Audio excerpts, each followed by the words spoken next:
Այսօր ուզում եմ ձեզ հետ միասին մի տարօրինակ նյութի շուրջը կիսվել, հենց վերնագրից էլ կզգաք տարօրինակ, որը անվանել եմ Գողգոթայի համբույրը։ Մի գոսեք սետրակ եղբայր, վերնագիր ես ասում, ինչ համբույր Գողգոթայում, չէ մի գրկախառնություն, դու չես կարդացել Եսայիա մարգարեության մեջ, թե խաչի վրա ինչ էր կատարվում, ասեմ, որ կարդացել եմ, ոչ տեսք ուներ, ոչ էլ վայելչություն, որ նրա վրա նայեինք, անարգված, մարդկանցից մերժված, վշտերի տեր, ցավերի ծանոթ կամ ցավերի տեղյակ,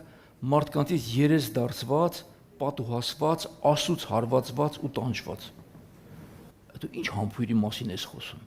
Այստեղ ինչ համբույր կար։ Ես ասեմ, կար։ Սակայն այդ համբույրը տեսանելի մեր հասկացած համբույրը չէր, սա փոխաբերական իմաստով է, որը վերջում կհամոզվի, որ շատ անգամ ավելի իրական էր, քան մեր հասկացած բոլոր տեսակի համբույրները կյանքում։ Ինչ էր, հետո բարձ կդառնա։ Ուրեմն Սաղմոս 85:10 խոսքում կարդում ենք. ողորմությունն ու ճշմարտությունը հանդիպեցին, արդարությունն ու խաղաղությունը համբուրվեցին։ Մի քանի րոպե առաջ Աշոտին ասում եմ, Աշոտ, ողորմությունը ինչ է, գոյական է, թե ածական է, ինչ է, ասեց գոյական, նայեց ինտերնետով, ասի, բայց ճշմարտությունը նայեց, էդ էլ է գոյական, արդարությունն էլ է գոյական, հա, խաղաղությունն էլ է գոյական, հա, այսինքն գոյականը, երբ որ պատասխանում է ով եւ ինչ հարցերի, բայց այստեղ որ վերցնում եք, բայց ինչ գոյական է, երբ որ ինքը անձ չէ, վերացական գոյական նշան կա այդպեսի բան, բայց հետո կտեսնեք, որ այս ճշմարտության հետևում կանգնած էր անձ, ողորմության հետևում անձ, արդարության հետևում անձ, խաղաղության հետևում անձ, եւ դա ինքն էր ինձ, եւ ճշմարտությունն էր, եւ ճանապարհն էր, եւ կյանքն էր, եւ հարությունն էր։ Այդտեղ ինչ-որ մի բան տեղ ունեցավ։ Խաչի վրա կատարվում էր մի բան, որտեղ հայրնել էր արկա։ Ոչ խաչված տեսքով, բայց ինչ-որ բան էր կատարվում, որը պետք է կատարվեր։ Խաչի վրա մեղքերի դատաստանն էր, որ վճարում էր Քրիստոսը, եւ դա ճշմարտությունն էր, ու պիտի կատարվի։ Մեղքին վարձքը մահ է, պահանջում էր անողոք, հատուցել մինչև վերջի նաքարակիտը։ Առանց խնայելու, առանց բացառելու, որևէ զիջում չանելով հանդերձ։ Սա պետք է կատարվեր, սա ասոր ճշմարտությունն էր։ Եվ սա մեր համար էր նախատեսված, բայց Քրիստոսն էր հայտնվել այնտեղ։ Հիմա սրա դիմաց պետք է հանդես գար ողորմությունը։ Ճշմարտություն պահանջում էր մահ, ողորմությունը առաջ էր բերում թողություն եւ ներում։ Դա ինչպես կարող էր տեղի ունենալ։ Ուրեմն այստեղ կարծես թե կատարվում էր մի բան, որի մասին Սուրբ Հոգին վաղուց կարծես հայտնում էր, որ օրեր կգան, որ այն ինչ որ ձեզ համար անհնարին է թվում, այն կդառնա Աստծո մոտ հնարավոր, խաչի վրա։ Եվ դա տեղի ունեցավ Գողգոթայում։ Երբ որ կարդում ենք մենք նոր կտակարանի թղթերը, տեսնում ենք Քրիստոսի երկիր գալու հենց առաջի օրից գրված է, չէ, որպեսի կատարվեր այս մարգարեությունը, այստեղ էս եղավ կատարվեր այս մարգարեությունը, փախավ Եգիպտոս կատարվեր այս մարգարեությունը, Բեթլեհեմում կատարվի այս մարգարեությունը, բոլորը կատարվեց, եկավ հասավ Հովհաննես Մկրտիչին, գնաց Տեր Հիսուսը մկրտվելու։ Հովհաննեսը տեսավ, շփոթվեց, ասաց Տեր, փոխանակ ես քեզնից մկրտվեմ, դու եկել ես, որ ես քեզ մկրտեմ։ Տերն ասաց, Հովհաննես, թույլ տուր, որպեսզի մենք կատարենք ամեն արդարություն։ Կատարենք ամեն արդարություն, ինչի համար նա եկել էր։ Եվ մկրտվեց, երբ ջրի դուրս էր գալիս, երկինքը բացվեց,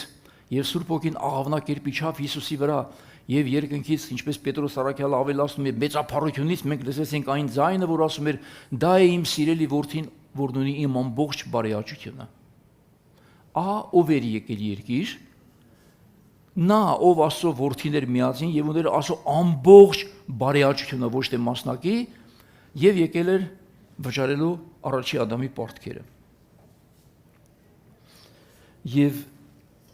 վերջի խոսքն էլ Գողգոթայի խաչի վրա Տեր Հիսուսի ինչն էր կատարվեց։ Այսինքն այն ինչը որ պետք է կատարվեր, եկավ ամեն բան արեց անթերի ու հրճակեց, որ ամեն բան կատարվեց ու վերջացավ։ Հիմա մի հարցով սկսեմ այս ուսումնասիրությունը։ Մեղուն ինչ տիպի կենդանի է, լավ կենդանի է թե վատ։ Ովքեր մեղր սիրում են, ասում են այո, մեղուն լավ կենդանի է։ Մեղուն կարողանում է մեղր պատրաստել։ Բայց մեղուն նաև իր պոչին ունի խայթոց։ Այդ խայթոցը լավ բան է թե վատ։ Դե մեղր սիրող մարդու համար խայթոցը պետք չէ։ Օրինակ որ մեղրը պետք է լամ, Արթուրին ասեմ Արթուր ջան, կարաս արտիկից մեղր բերես հետդ, նորմալ ասում եք բերեմ սետրակ եղբայր, բայց որ ասեմ կարաս խայթոց բերես հետդ, կասի, այախր քեզ ինչ պատահեց։ Խայթոց ո՞ս բերեմ, ամեն խայթոցը քո ինչին է պետք։ Այո, մենք սիրում ենք մեղրը, բայց մեղուն նաև ունի խայթոց։ Ուրեմն մեղրը ավելի լավ է։ Բայց իսկ ովքեր գիտեն, որ մեղվի խայթոցի մեջ էլ կա բժշկություն։ Հիմա նախկինում էլ օգտագործում էին մեղվի խայթոցը որպես բժշկության մի ինչ-որ մեթոդ։ Ես չգիտեմ, որ հիվանդությունների դեպքում, բայց դա այդպես էր։ Փաստորեն այստեղ, որ մենք նայում ենք, Աստծո ճշմարտությունը, որի մասին գրված էր, ուներ խայթոց, բայց Աստծո ողորմությունը բժշկում էր մարդուն։ Նրա արդարությունը վիրավորում է հին մարդուն, բայց նրա խաղաղությունը բժշկում է կամ կենդանացնում է նոր մարդուն։ Այս 4-ը, որտեղ գրված է ճշմարտություն, ողորմություն, արդարություն, խաղաղություն, սրանք իրար չեն հակասում եւ չեն պատերազմում իրար դեմ։ Հիմա մեկ-մեկ կանք։ Ճշմարտությունը կարող է լինել առանց ողորմության։ Ասենք ճշմարտությունն ես ասում դու, բայց ողորմած մարդ չես, ողորմություն չկա մեջդ։ Սա հենց օրենքն է։ Սա դու պետք է չանեիր, բայց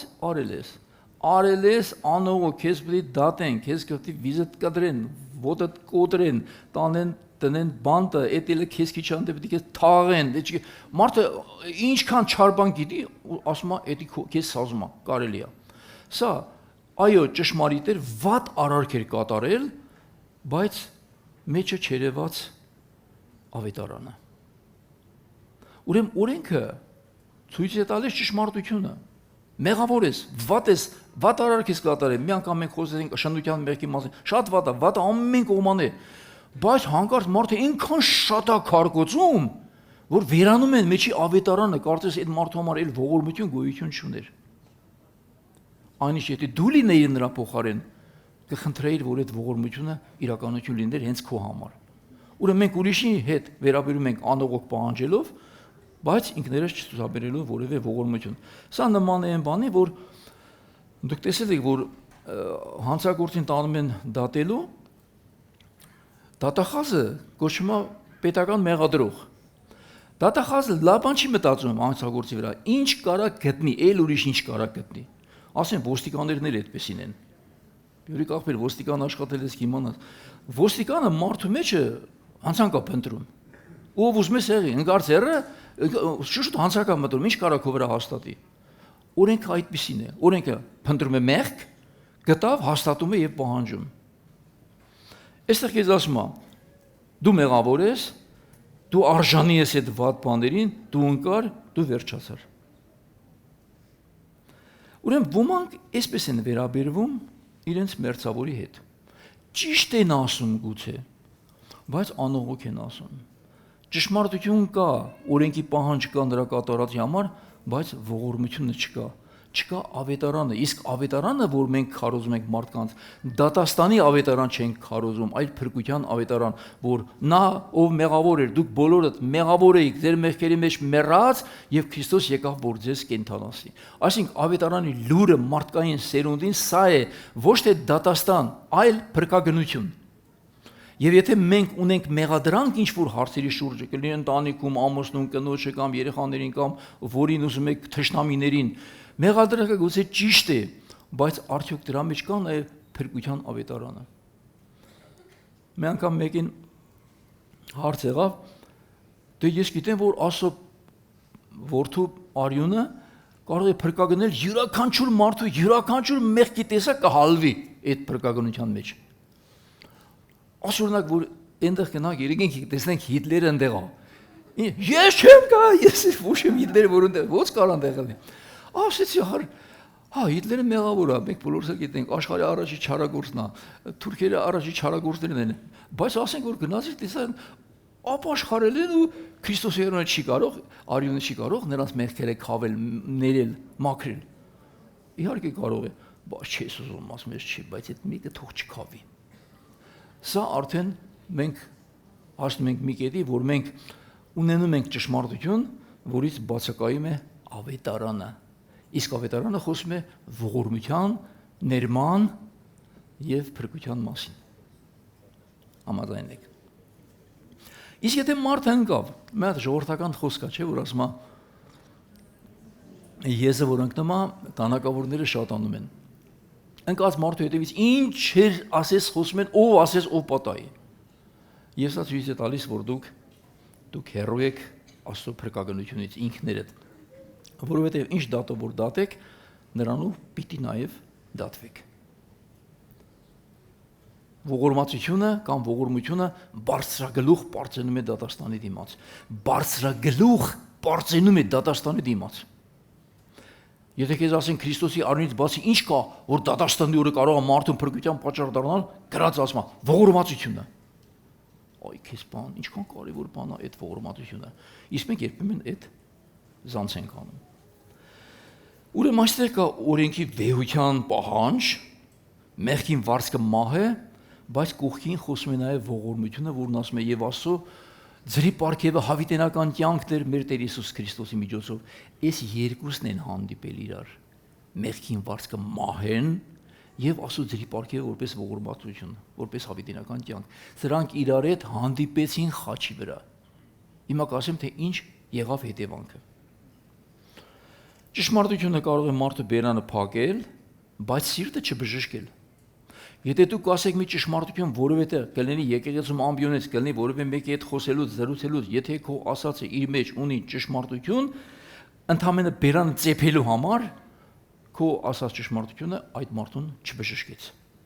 Պարզ է։ Միշտ մենք երկրորդ մասը նկատի ունենանք։ Օրինակ, փարիսեցիները, երբ որ շնացող կնոջը բերեցին Հիսուսի մոտ, ասին, չէ, Տեր, հայտնապես բռնեցինք նրան շնության մեջ։ Դե դու Աստծո որդին ես, դու արդարադատ պետք է լինես նաև։ Բռնել ենք հայտնապես, բերել ենք քո մոտ, հիմա սրա հետ ինչպես վարվենք։ Հիսուսը չասաց, որդյակս քեզ ներում եմ, ես քեզ չեմ դատում, գնա, այդպեսի բան չասեց սկզբից։ Գլուխը կախ, ավազի վրա, թե հողի վրա մատով ինչ-որ բաներ գրում։ Չգիտենք էլ ինչ էր գրում, գրված չէ, գուցե այդքան էլ շատ կարևոր չէ հիմա այս պահին։ Ասեց ձեր մեջի անմեղը թող առաջի քարը գցի։ Չասաց մի դատեք, չասաց մի քարկոցեք, ասեց ուղակի ձեր մեջի անմեղը ով որ կա, առաջի քարը թող ինքը գցի այս կնոջ վրա։ Հետաքրքիրն այն է, որ բոլոր ասում իրենց խեղճվտանգից հանդիմանված, իրենց սրտերում քարերը գցեցին ձեռներից ու գնացին։ Մարդ չմնաց, մնաց այդ կինը եւ Հիսուսը։ Այստեղ խոսեց արդեն ողորմածությունը։ Ճշմարտությունը բացահայտվեց, այդպես էր, այդ կնոջը բռնել էին, դա ճիշտ էր։ Տերն ասաց, ով կին, քեզ ոչ ոք չմեղադրեց, ասեց ոչ Տեր։ Հիսուսն ասաց, ես էլ քեզ չեմ մեղադրում, քեզ չեմ դատում, գնա ու այլևս մեղք մի գործիր։ Չասած գնա ու ապրի ոնց կուզես, ինչպես այսօր որոշ եկեղեցիներ բացատրում են, ինչ ուզում ես արա, կապ չունի, Քրիստոս կամար խաչվել է, դրանք ստեր են։ Տերն ասաց գնա այլևս մեղք մի գործիր, մի ուրիշ տեղ ասում է մեղք մի գործի, որ ավելի չար բան քեզ չպատահի։ Ուրեմն սա այսպես էր։ Բերեցին դատաստանի, բայց Քրիստոս ցուցաբերեց ողորմություն, որովհետև Հիսուսը հենց այդ բանի համար էր աշխարհ եկել։ Նա ասաց մարդու որդին չեկավ աշխարհ, որ աշխարհը դատի, այլ եկավ որպեսզի աշխարհը նրա միջոցով փրկվի։ Այսինքն Քրիստոսի մոտեցման հոգեբանությունը դատելը չէր, փրկելն էր։ Ով է համաձայն, որ մեր մարդկանց մոտենալու հոգեբանությունը նույնպես պետք է այդպեսին լինի, չդատել, այլ փրկել, բայց դատապարտել արարքը,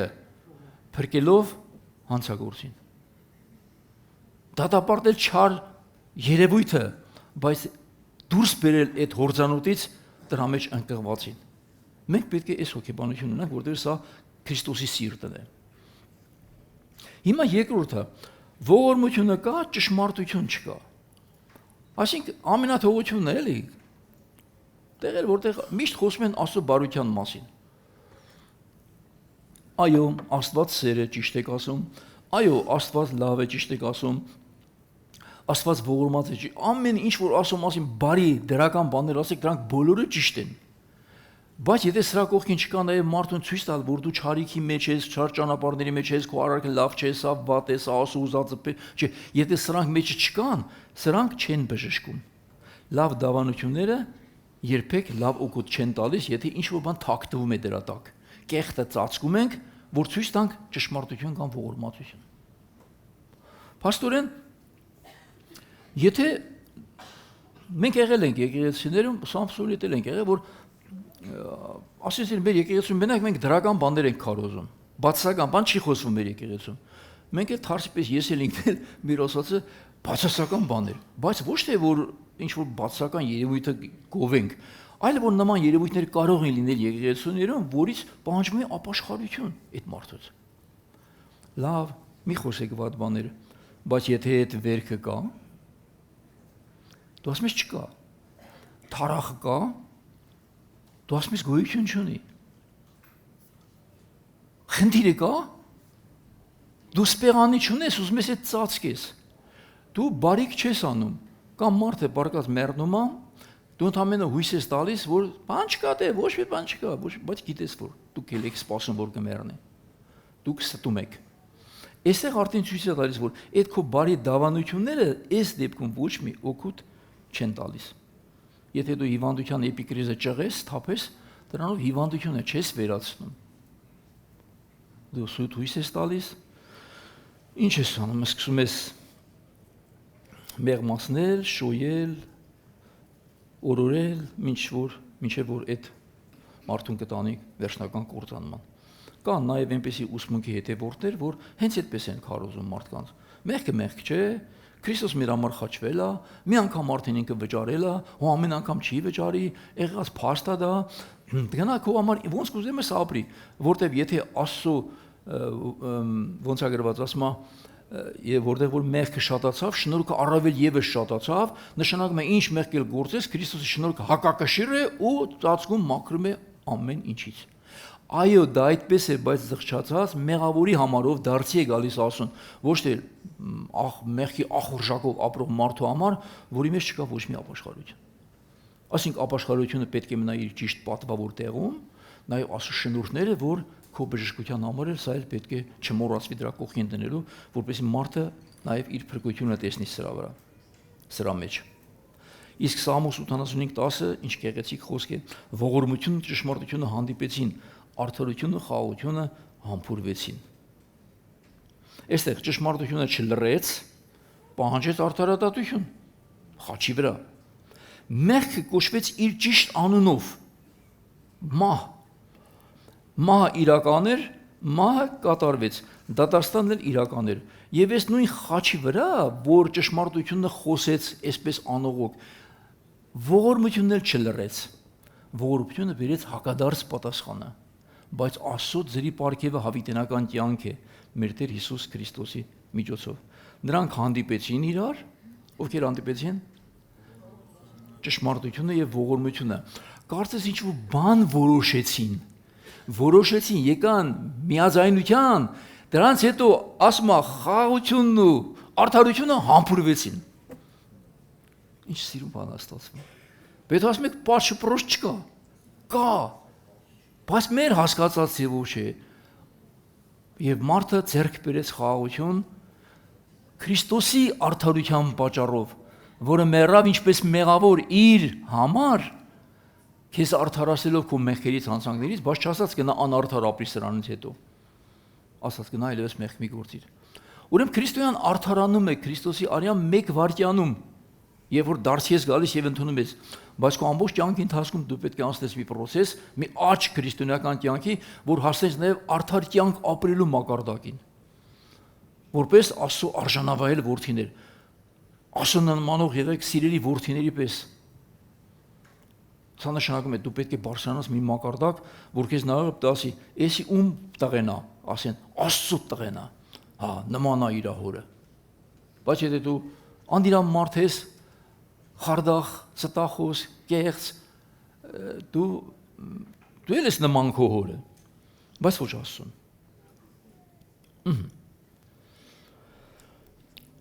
Ուրեմն իսկ հիմա վերադառնանք մեզ։ Ուրեմն այն նույն մի կարևոր հատված բաց թողեցի։ Նույն արյունը,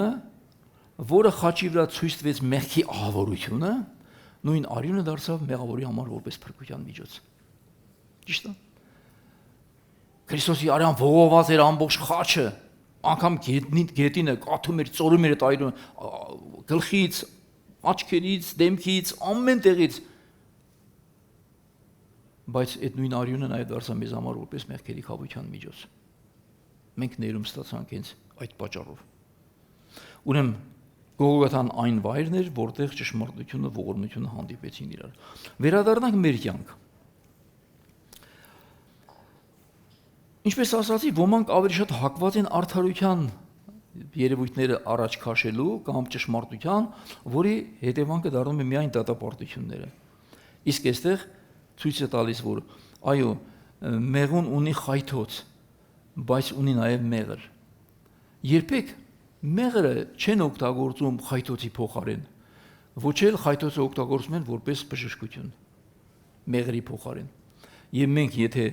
ուզում ենք իսկապես բժշկություն տեղի ունենա, մենք պետք է կարողանանք ամեն մեկը իր ճիշտ տեղում օգտագործել։ Իսկ մեղր, որ բոլորը սիրում են, բորերն են մեղր սիրում։ Այն դզեզ մզեզներն են մեղր սիրում, կրետներն են մեղր սիրում, արջն էլ մեղր սիրում, բայց մեղր պատրաստել ոչ մեկ չեն սիրում, մեկն է սիրում մեղուն, այն էլ խեղճ մեղու, Արտուր ջան, մեղրը ծախում են մեզ, մեղվին կեսնում են շաքար։ Էս էլ անարդարություն։ Շատ լավ, ուրեմն մեղուն ունի եւ մեղր եւ խայթոց։ Եկեղեցու հովվին գանք։ Ես հովվին ասում եմ, ինձ էլ է վերաբերվում, նաև ուզում եմ ապագա հովիվներն էլ սրա վրա մտածեն։ Հովիվը կարող է ունենալ խայթոց, խոսքի մեջ, կամ վերաբերմունքի մեջ, մոտեցան մեջ, խստություն։ Այո, ճիշտ է անում, որ այդպես է վարվում։ Նայած, ինչ հանգամանքն է, վրազ մի ասեք այո, կարող է սխալ անում, բայց կարող է սա անել։ Ուրեմն հովիվը պետք է իմանա այն խայթոցը, որը դու կարող ես հանկարծ տալ մեկին, դա չպետք է լինի վիրավորելու համար, այլ բացելու թարախի մասը կամ վերքի այդ հիվանդ մասը, որպեսզի այնտեղ կատարվի բժշկություն։ Հիմա բժշկության երկու տարբերակ կա։ Օրինակ,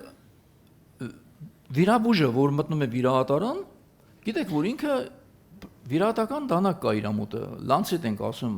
չգիտեմ հայերեն լեզվով լանցետ է, ուրիշ ոնց է կոչվում։ Ուրեմն այդ լանցետը վերքը կտրելու համար է։ Քաշում է, սիրուն կտրում է, բայց զգուշ է կտրում, որ ուրիշ հյուսվածներ չվնասի։ Բացում են վերքը, մշակում են, հասնում են տվյալ տեղը, ասենք թարախակալված կույրաղիկական որևէ մի բան, կտրում են, մաքրում են, ամեն ինչ, հետո կամած, որ պետք է ալում անգամ աղիքները մարդու հանում թափում են դուրս, այսպես հանում, լցում են կողքերը։ Վերջում, բայց նորից վերցնում, սիրուն, դասավորում են իրանց ճիշտ տեղերով, որ հանկարծ խցանումներ չառաջանա։ Էդի վիրաբույժը արեց։ Այդ նույն գործողությունն անում է ղասաբը նաև։ Բայց ոնց անում։ Տանակը քաշմա որտեղ պատավ, հետո տապորում աչուցախ, աղիքներն էլ հանում, բայց հանում շփում է այս կոմենկոմ, վերջում վիրաբույժը աղիքներն էր դասավորում, ինքը կտրած մսերն է դասավորում, էսի ֆիլենա, էսի չալաչաղնա, էսի, չգիտեմ, դոշիկիտնա, էսի որնա։ Եթե հովիվը այսպես ղասաբի պես է վերաբերվում իր հոտին, դու ինչ-որ մի բան անում ես, կտրում ես, բայց քո կտրածը չբժշկեց, այլ սպանեց։ Այստեղ խայթոցը կար, մեղրը չկար։ Որոշ դեպքերում ինչպես ասացի, կարող է մեղրը լինել, խայթոց չլինել։ Եվ սա էլ է պակաս, եւ պետք է որպեսզի մենք երկուսը ճիշտ օգտագործենք ճիշտ տեղերում։ Հիմա իմ սիրելի եղբայր, չեմ ասում քույր, վաղվա քո հովական ծառայության մեջ հանկարծ երբեք այնքան շատ մեղր չտաս, որ մեղքը սկսի քաղցրանալ։ Մեղքը միշտ պիտի մնա մեղք եւ դատապարտելի, բայց մեղավորներ այնպես չխայթես, որ ինքը մեռնի։ Մեղավորներ կարողանաս բերել իրական բժշկության։ Խայթոցով վերքը բաց, հեռացու մահացու բաները կամ վնասակար եւ մեռնել օգտագործիր նրան բուժելու եւ ապակինելու համար։ Եվ ինձ թվում է, որ երբեմն մեղրը փետակում պետք է ինչ-որ մի ժամանակ մնա հասունանա։ Ես գիտեմ այդպես է, մեղրը անմիջապես չենք հաշվում, թողում են ինչ-որ մի հասունացման process կատարվի, էլի փետակում։ Մեղուները, որտեղ շարունակում են աշխատանք անել մեղրի հետ։ Որտեղ մեղրը աշխարհի միակ սննդամթերքն է, որը 100 տարի չի փչանա, եթե առանց ոչ մի բանի, լսես բանկելու դրես միտեղ մնա, եթե մաքուր մեղրը 100 տարի ինքը չի փչանա։ Դա մեղվի նաև մշակման, ես չգիտեմ ինչ նյութեր են արտադրում, ոնց են անում, որ մեղրը այդպես եւ բուժիչ հատկություն ունի եւ հրաշալի հատկություն ունի, եթե մեղր կարակ առնեք, առեք, կերեք ամեն օր, շատ օգտակար է։ Ահա։ Ողորմությունը, ճշմարտությունը հանդիպեցին եւ արդարությունը, խաղաղությունը համբուրվեցին։ Հիմա մարդը հարց է տալիս. լավ, եթե դու ասում ես, որ Աստված սեր է, ողորմած, բան չի, նույն Աստված հանկարծ դատում է մեղավորին։ Կարող է ասու սերը սահմանափակ է։ Այդ քո ասած անվերջը չէ։ Ես ասեմ ձեզ, այստեղ Աստծո մեջ չէ հակասությունը, հակասությունը մեր մտածելակերպի մեջ է, որտեղ Աստված երբեք մի անգամ չի լինում բարի, մի անգամ սեր, մի անգամ էլ դատող, մի անգամ անողոք։ Աստված միշտ սեր է, միշտ սուրբ է, միշտ արդար է, միշտ ճշմարիտ է։ Առաջի Հովհաննես 4:8-ում ասում է Աստված սեր է։ Երկրորդ Օրինաց 32:4 Աստված արդար եւ ուղիղ է։ Եսայա 6:3 գրված է Սուրբ, Սուրբ, Սուրբ է զորած Տերը։ Այսինքն Աստծո սերը երբեք անարդար սեր չէ։ Աստծո ողորմածությունը երբեք չի նշանակում, թե մեղքը այլևս մեղք չէ։ Եվ Աստծո ներումը երբեք չի նշանակում, թե մեղքի գինը չի վճարվել։ Ուրեմն Աստծո սերը անարդար չէ, մեղքը մնում է մեղք եւ մեղքի գինը վճարված է։ Սա ճշմարտություն է։ Մարդը կարող է աչք փակել սրա վրա, մեղքի վրա, բայց Աստծո աչքերը բաց է երկուսի վրա էլ։ Աստված երբ պետք է մեղքը դատապարտի, ինչպես դատապարտելի է, երբ պետք է նա ողորմություն անի, ինչպես որ արժանի է ողորմություն անելու, այդ երկուսի միասին Գողգոթայի խաչի վրա կատարվեց հենց Քրիստոսի անձի վրա։ Նա դատվեց մեր մեղքերի անցանքների համար ամենավերջի դատաստանի մեղադրանքներով, աշխարհի բոլոր մարդկանց մեղքերն ու անցանքները, հիվանդություններն ու անօրենությունները Գողգոթայի խաչին տրվեց Քրիստոսի ուսերին։ Եվ նա իրականում կրեց այդ բեռը։ Նաև որպեսզի Աստծո ամբողջ ողորմածությունը եւ բարեհաճությունը բերի Քրիստոսով արդարացած մեղավորի վրա, որը հետո պիտի դառնար Աստծո որդի, հետո կանկառնենք, էլի այսօր չեմ անի, որ մենակ Քրիստոսի կատարած մեղքի փրկագնությունը չէր Գողգոթայի խաչի վրա էլի ուրիշ բաներ կատարվի դրանից ոչ պակաս եւ դեռ ավելի, որտեղ պետք է քո որդեգրությունը, պետք է Աստծո որդի լինելու քո հայտնությունը,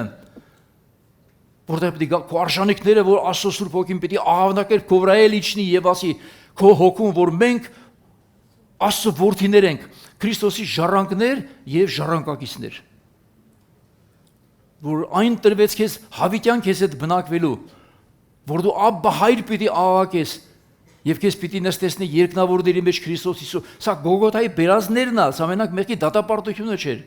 Եվ ամենան եմ ասում, որ իմ ուղեղում չի տեղավորում սա, չեմ կարողանում, բայց այդպես է գրված, ես ընդամենը արճակում եմ։ Եվ Տիրոջ աղոթքը, որ ասում էր, հայր, ես աղոթում եմ, ինչպես ես քո մեջ եւ դու իմ մեջ մեկ ենք, նրանք էլ մեր մեջ մեկ դառնան։ Ոչ միայն խոսում էր քո արդարացման մասին, ոչ միայն խոսում էր քո որդեգրության մասին, ոչ միայն խոսում էր Աստծո նմանության վերականգնման մասին, այլ նաև Աստծո հետ մեկացման մասին։ Դե գնա հասկացի ես։ Եվ այս ամենի պատասխանը Գողգոթան էր։ Եվ այդ Գողգոթայում գրված է, որ ճշմարտությունն ու ողորմությունը հանդիպեցին եւ նրանց հանդիպան արդյունքում համբուրվեցին խաղաղությունն ու արդարությունը։ Այսինքն փաստը կատարվեց, պեչատը դրվեց, մնաց հավատացողին եւ ընդունողին։ Այսքան դրաշալի բան է եղել։ Ուրեմն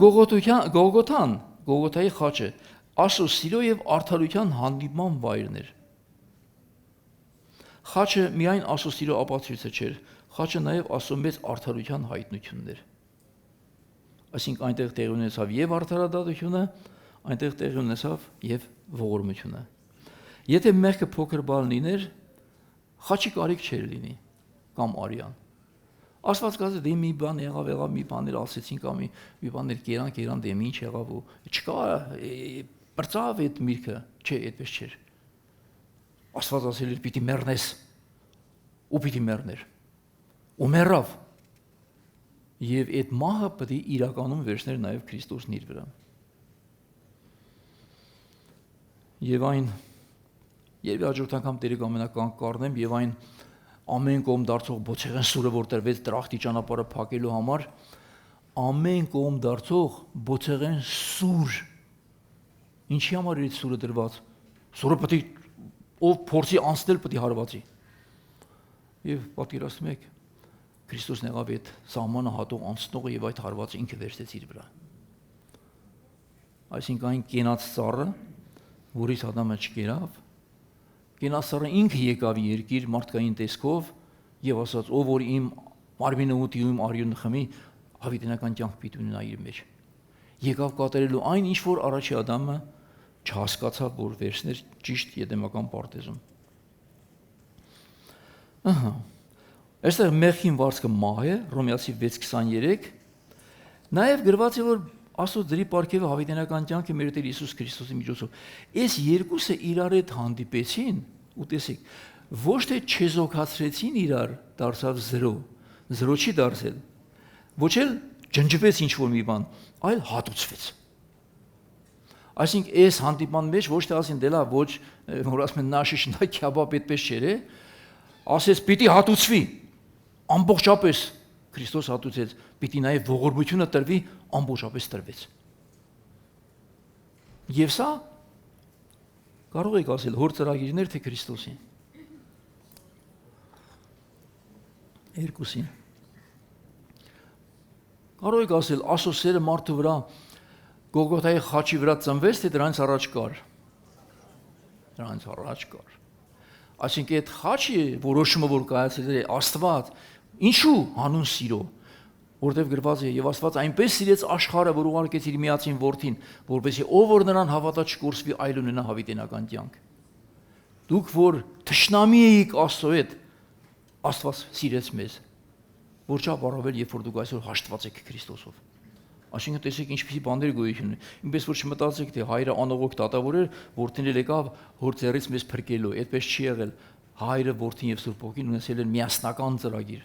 Նրանք իրարից չեն տարբերվում իրենց մոտեցման մեջ։ Ուղղակի ամեն մեկը իր անելիքը ունեցավ այս հարցում։ Եվ նրանց այդ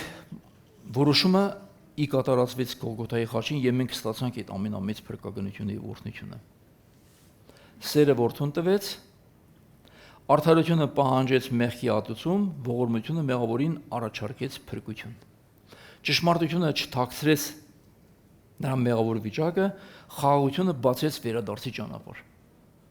Ահա էր տեղի ունեցավ։ Այդ գեղեցիկ հանդիպումը եւ գեղեցիկ օրհնությունը, որի մասին մենք կանգ առանք։ Ուրեմն Աստծո արդարադատությունը մեղքը դատելն է, Աստծո ողորմությունը մեղավորին արդարացնելն է։ Ահա խաչի պատասխանը։ Հռոմեացիների 3:26-ն ասում է, որպեսզի նա արդար լինի եւ արդարացնի նրան, ով Հիսուսին հավատում է։ Ուշադրություն դարձեք, որպեսզի նա արդար լինի, Աստծուն է վերաբերվում սա, եւ արդարացնի նրան, ով հավատում է Հիսուսին։ Այսինքն Աստված արդար լինի, ինչ է նշանակում։ Նշանակում է, եթե Աստված մեղքը չդատապարտեր, հենց այդպես չէր երև Աստծո արդարությունը։ Ինչ Աստված կարող է խոսք ասի ու այդ խոսքը չկատարվի։ Դերն ասում է, իմ խոսքը չի կարող չգնալ ու իմ ուզածը կատարել եւ հետ վերադառնալ ինձ։ Իսկ Ադամի ու նրա սերունդին ասվեր պիտի մեռնես։ Դրա համար խաչի վրա պիտի կատարվեր եւ Աստծո արդարությունը դատապարտության հարցում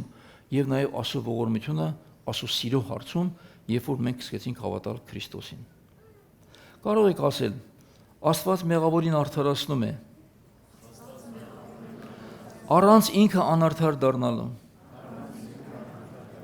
Նա ողորմում է։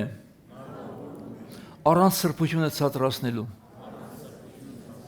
Նա ներում է։ Առանց մեղքը չնչին համարելու։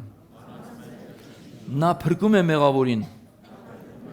որովհետև մեղքի դատաստանը արդեն ընկավ Քրիստոսի վրա։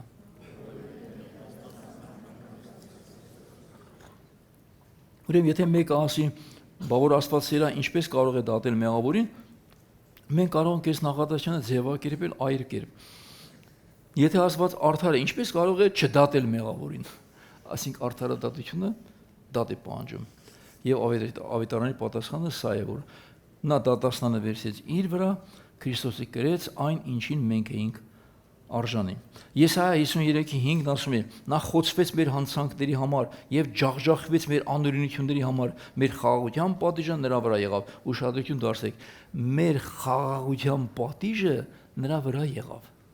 Իստեղ խոսում ենք խաղաղության եւ արդարության համբուրվելու մասին։ Այստեղ ասում է քո խաղաղության պատիժը նրա վրա եղավ, Գողգոթայի խաչի վրա։ Ուրեմն այստեղ տեսեք ինչ հաստատվում։ Սա նշանակում է հանուն մեր խաղաղության Աստծո հետ տեղ ունեցավ պատժից գործողություն մեկ ուրիշի վրա, եւ այդ մեկ ուրիշը իր միածին որդին էր։ Բայց այդ իր միածին որդին մի հատ ինչ որ անհայտ մեկը չէր, դա նրա սիրտն էր, նրա էությունն էր, նրա ծոցից դուրս եկած որդին էր։ Եվ այն պետք է տեղ ունենար, որպեսզի Աստծո բոլոր ցիրուցան եղած որդիներին Քրիստոսը մեկտեղ ավակեր։ Այդպես էլ գրված է, եւ Քրիստոս եկավ, որպեսզի Աստծո բոլոր ցիրուցան եղած որդիներին մեկտեղ ավակի։ Ես չգիտեմ մենք ոնց ենք ցիրուցան եղել, մեր ծնվելուց առաջ գրած էր ծիրանները արդեն աշխարհը չստեղծված Գառնուկի կյանքի գրքի մեջ գրված էր։ Հələ դու գոյություն չէիր ունեցել, քո անունը արդեն այնտեղ գրված էր եւ ժամանակին ասված անունով քեզ կանչեց։ Այստեղ արդեն խոսում է, որ պատիժը եւ խաղաղությունը, արդարությունն ու ողորմությունը, դատաստանն ու փրկությունը միասին հանդիպեցին Քրիստոսի հետ խաչի վրա։ Կարդամ Կողոսացի 1:19-22-ը, հեսա մոտենում եմ արդեն։ Վասնզի հայրը հաճեցավ, որ աստվածության ամբողջ լեցունությունը նրա մեջ բնակվի, այսինքն Քրիստոսի, եւ ամեն բան կամ եւ անով ամենքը հաշտեցնե իրեն հետ։ Խաղաղություն անելով խաչի վրա թափված իր արյունով, խաղաղություն անելով, թե երկրի վրա, եթե երկնքի մեջ եղողները, եւ ձեզ էլ, որ մի ժամանակ օտարացած եք ձեր չար գործերով, թշնամիներ ձեր խորհուրդներով, հիմա հաշտեցրեց բուն իր մարմնով մահվամբ, որովհետեւ ձեզ նրա առջև ամբից ու անարատ ներկայացնի սիրով։ Տեսակ ինչա կատարվել Գողգոթայի խաչին։ Մի հատ խաչ չէ, որ վերցնեց հոգով ցանկացելով ասելով մանկան։ Այդ խաչը ունի խորհուրդ եւ շատ խորը նշանակություն։ Իսկ եթե մարդը մերժում է խաչը, մարդը մերժում է Աստծո սերը,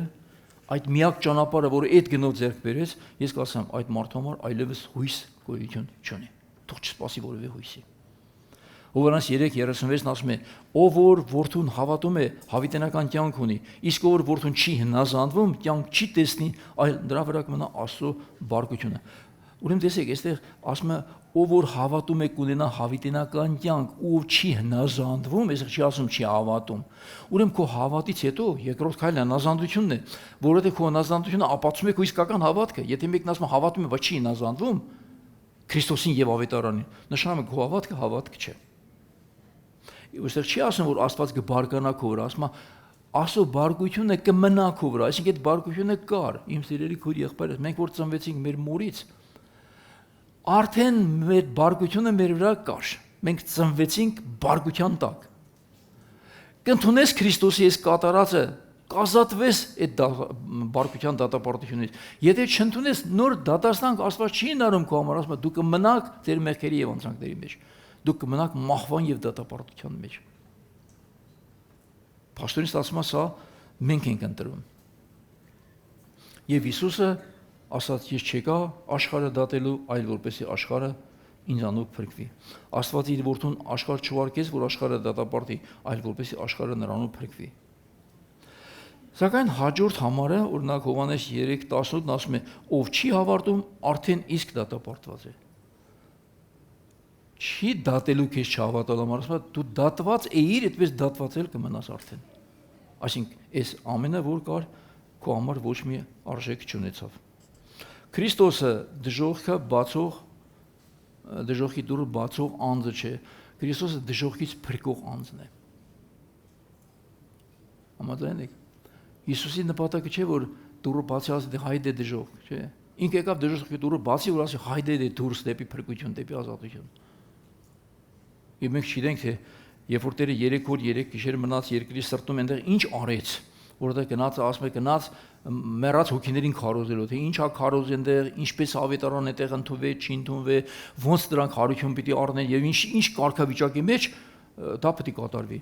Ինչու? Որտեղ ասում է, որպեսի Քրիստոս մեռավ եւ կենթանացավ, որպեսի մեռելներին եւ կենթաններին հավասարապես ստիրի։ Այսինքն նրա փրկությունը գնաց դեպի ալֆայից դեպի օմեգա, սկզբից մինչև վերջ։ Եվ ասեց, ես եմ առաջինը վերջինը։ Ես եմ, որ եմ։ Տերը չի ուշացնում իր խոստումը, այլ երկայնամիտ է մեր նկատմամբ, չկամենալով, որ որևէ մեկը կորչի, այլ որ ամենքը ապաշխարության գան։ 2 Պետրոս 3:9։ Ուրեմն Աստված հորդորում է, Աստված սպասում է, Աստված երկայնամիտ է։ Սպասում է, որ դու խելքի գաս, ուշքի գաս։ Աստված չի ցանկանում մեղավորի մահը։ Միթե ես հաճույք ունեմ ամբարիշտի մահից, ասում է Տեր Աստված, եւ չէ որ այդ բանից, որ նա իր ճանապարհից դարձի գա եւ ապրի։ Ասում է, ես ուզում եմ, որ դու դարձի գաս ապրես, ես չեմ ուզում, որ դու մեռնես, ով մեղավոր մարդ։ Սա Աստծո սիրտն է։ Այսինքն հիմա ո՞նց եք մտածում, Աստված ավելի շատ ահեղ դատավոր է, թե ողորմած Աստված։ Երկուսն էլ։ Չանջատեք իրարից։ Այստեղ է որ մարդը շփոթում ասում է, բա ո՞նց է որ դատում է, որտեվ ինքը արդար է։ Բա ո՞նց է որ ներեց, որտեվ ինքը ողորմած է։ Բան չի ներեց, որտեվ ընդունեց, ապաշխարեց, զղջաց դարձի եկավ։ Բանց չի ընդունում, այդ ու էլ այդպես արա քեզ էլ կընդունի։ Որ Կայենը ջղայնացել էր Աբելի վրա, նեղվել էր, Աստված ինչ ասեց, ասեց, եթե դու աղեկ անես, միթե դու էլ ընդունելի չես ելնի։ Փոխանակ աղեկն աներ, իրավ Աբելին սպանեց։ Եթե դու ես այդպես մտածում, գայլերը, սագերը, թռչունները, ուղտերը կգան կմտնեն տապան, դու կգայնես կնայես ու կմնաս տապանից դուրս։ Այստեղ մենք շատ մարդիկ կան մեր արևաններից, որ անընդհատ ամեն կիրակի, չորեքշաբթի, շաբաթ, ուրբաթ տեսել են այստեղ մարդիկ մտնում են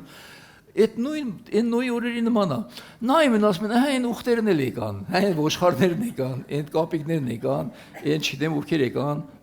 նախին անբարոններն եկան, հաշվում են, թե մեզ ուխտ ու կապիկ ինչի տեղ ասես մեզ դրել են։ Ու նայում էին։ Չկա շատերը, ես մեկ-մեկ ասում եմ, էսի չկա, այն էլ չկա, այն էլ չկա, այն էլ չկա, այն էլ չկա։ Եվ գնացիք դատապարտված։ Տապանը կար, հնարավորությունը կար, փրկության միջոցը կար, դուք չընդունեցիք։ Ահա։ Եթե մարդը մերժում է Աստծո լույսը, Աստծո ճշմարտությունը եւ շնորհքը, դրա համար էլ հույս չի մնում։ Ասա, սերը չի դարձնում սուտը ճշմարտություն։ Ողորմությունը չի դարձնում ապստամբությունը հնազանդություն։ Խաղաղությունը չի կարող հաստատվել ճշմարտության մերժման վրա։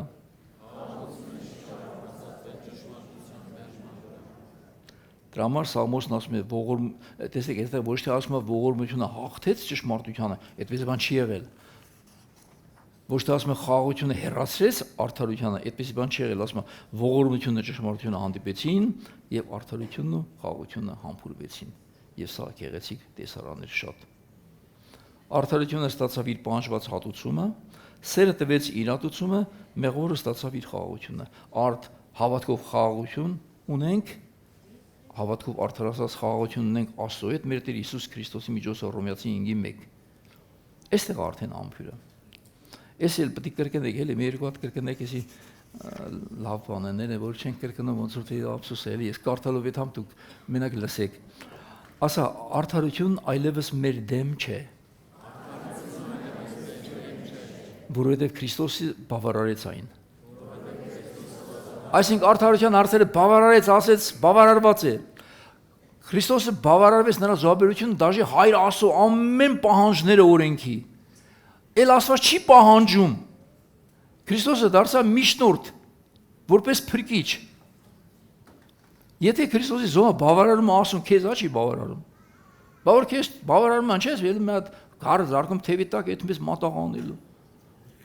Այս վերջերս իմ մորաքրուս աղջիկը, դե քուրս է էլի, մորաքրուս աղջիկը քույրի ինչ տարբերություն։ Զանգեց հրավիրեց,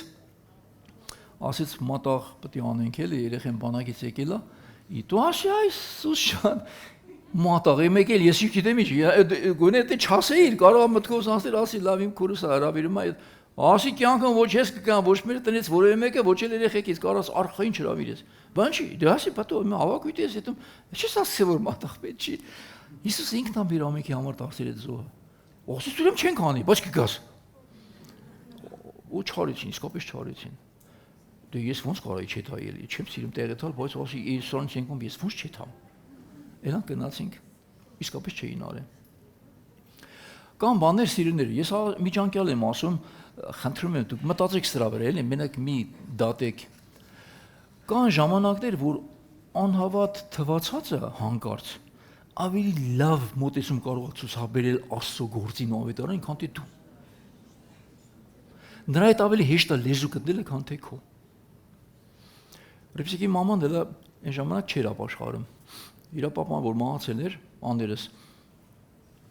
Դե իրանց տանն էինք, պետք է գերեզմանոց գնային։ Ես ռեփսիկին ասի, ռեփսիկը չփորձվեն իմ ավտոյի մեջ ոչ ցախ, ոչ խունկ, ոչ մի բան չտնեք։ Ես ամենաշատը կարող եմ մարդ տանեմ, որտեղ ավտո, եթե դրա կարիքը կա, բայց ոչ այդ։ Բայց ասի պետք է զոնքաչիս ասեմ։ Գնացի ասեցի, չի լինի որ ոչ մի արարողություն չանենք, ոչ ցախ տանենք, ոչ խունկ ծխենք, ոչ մի բան չանենք, դա ասուն աջելի բան չէ։ Այդքան գերեզմանոց կանգնենք այդ շիիմի մոտը, մեր հարգանքի турքը ոտնկայց, այսպես ցույց տանք, դառնանք կանք տուն։ Ասեց Սեդրակը ոնց կասի, այդ այնց էլ կանեք։ Շշմիլի։ Եկ ասի, Աստված ջան։ Եկեղեցում 1000 միլիոն տեսակի բացատրվել է, ասվել է, ամենամանրակրկիտ ձևով, մարդը գաղտնի ելնում եթում ուտում է, ելնում եթում անում է, ելնում եթում խունգը պատուզով ցանում է դրա վրա։ Անհավատ Աստվածը ոչ մենակ ինքը չգնաց, ուրիշներին էլ ասես չանեք։ Դուք ինչ գիտեք, եթե դա պատճառ չէր Աստված իր սրտի դուրը բացեց ապաշխարության։ Եվ ապաշխարից Տիրոջ ընդունելով գնաց Տիրոջ մոտ։ Եվ իրա տոհմն է սկսել ապաշխարել։ Սա մաներ կան, որ ասուն կարող է դուր գալ եւ Աստված սրա հանդեպ ողորմություն անի։ Ուրեմն խաղաղությունը այլևս դատարկ զգացում չէ, ասա։ Որովհետեւ այն հիմնված է վճարված գնի վրա։ Ողորմությունը այլևս թույլ վերաբերմունք չէ, որովհետև այն անցել է խաչի միջով։ Ճշմարտությունը այլևս միայն դատապարտող լույս չէ, որովհետև այն մեզ տանում է դեպի փրկիչը։ Ինչ գեղեցիկ էր։ Ուրեմն Աստծո սերը երբեք չի անտեսում մեղքը, Աստծո արդարությունը երբեք չի անտեսում մեղավորի փրկության հնարավորությունը, Գողոթայում մեղքը դատապարտվեց, իսկ մեղավորի համար բացվեց փրկության ճանապարհ։ Եվ այդ ճանապարհը Հիսուսն ինքն է։ Եվ նրա միջոցով բացվեց այդ ճանապարհը Աստծո շնորհած աթոռին մոտենալու այն ժամանակ, երբ պետք է։ Քրիստոսի արյամբ իրավունք եւ արտոնություն ունենք արտահերթ մոտենալով շնորհած աթոռին։ Այնտեղ հերթ չկա քո համար։ Երբ գնաս հայք, հերթ չկա քեզ, երբ մոտենում ես Տիրոջ շնորհած աթոռին։ Իսկ աշխարհը պետք է հերթ կայնի, իրանց աղոթները պետք է քան միլիոներորդ աղոթ կլսի Աստված թե չի լսի, չգիտեմ։ Ահա, ինչքան սիրուն է։ Այդ պատճառով խաչը միաժամանակ անիմաստ եւ չէ, այստեղ նայեք, խաչը միաժամանակ ամենախիստ եւ ամենաքնքույժ տեղը դարձավ։ Ամենախիստ դատապարտված եւ ամենաքնքույժ այդ իմ ասած այդ համբույրը խաղաղության եւ արդարության։ Այնտեղ մենք տեսնում ենք, թե որքան սարսափելի է մեղքը եւ միաժամանակ տեսնում ենք, թե որքան մեծ է Աստծո անսահման սերը։ Ի վերջո առաջի Ադամը մեղք գործեց, երկրորդ Ադամը եկա իր վրա վերցրեց այդ մեղքերը, հիվանդությունները, ցավերը եւ ամենավերջում արդարացրեց մեզ Աստծո առջև կանգնելու որպես որդիներ։ Եվ նա որ իսկ իր որդուն չխնայեց, այլ մեր բոլորի համար մատնեց նրան, ինչպես նրա հետ միասին ամեն ինչ չի շնորհի մեզ, Հռոմեացի 8:32։ Վերջի տողերն եմ կարդում։ Այդ պատճառով մենք չենք քարոզում միայն Աստծո սերը, այսինքն պետք է ասենք, դա որովհետեւ ձեզ լավ վերաբերում։ Ասա, այդ պատճառով մենք չենք քարոզում միայն Աստծո սերը։ Մենք քարոզում ենք նաև սուրբ սերը։ Մենք չենք քարոզում միայն արդարությունը։ Մենք քարոզում ենք ողորմությամբ լի արդարությունը։ Մենք չենք քարոզում միայն խաղաղություն։ Մենք քարոզում ենք այն խաղաղությունը, որի գինը վճարվեց խաչի վրա։ Մենք չենք քարոզում միայն ճշմարտություն։ Մենք քարոզում ենք այն ճշմարտությունը, որը մարմին եղավ եւ բնակվեց մեր մեջ եւ իր կյանքը տվեց մեր ամենքի համար։ Եվ այդ ճշմարտությունը Հիսուսն էր։ Եվ Տերն ասաց. ոչ ոք չի գնա հորը, եթե ոչ ինձնով։ Տերը օրհնի ձեզ։ Եթե դրեք ամենաողջ մնանք, չեմ ասում հաջորդ կիրակի, հաջորդ անգամ, լավ, մենք ես ինչ որ այսօր խոսեցինք, վերաբերվեց Քրիստոսին։ Մենք կողքից նայեցինք ինչ տեղի ունեցավ։ Աստված որոշեց, որդուն ուղարկեց, Հիսուսն եկավ, ամեն բան կատարեց, վերջում ասած կատարվեց, հետո գնաց երկրի սիրտ, այնտեղ ինչ որ հարցեր լուծեց, հարություն առավ, արեց, ամեն ինչը դրեց, եկեղեցին հիմքը դրեց, հաստատեց, գնաց երկինք Սուրբ Հոգին ուղարկեց։ Դա Աստծո արածները։ Բա իմ անդելիքն ինչ է։ Մենք բան չունենք անելու, հա։ Այստեղ եկավ արդեն երկրորդ этаպը։ Ուրեմն ովքեր որ չեն լսել ավետարանը, այսօրվա քարոզը իրանց համար է, ովքեր արդեն լսել են ու գալիս են եկեղեցու, հաջորդ քարոզը իրանց համար է, այսինքն ձեր համար։ Ինչ արեց Աստված հասկացանք արդեն, բայց պետք է անեմ ես, կանգ կառնենք, Տերը օրհնի։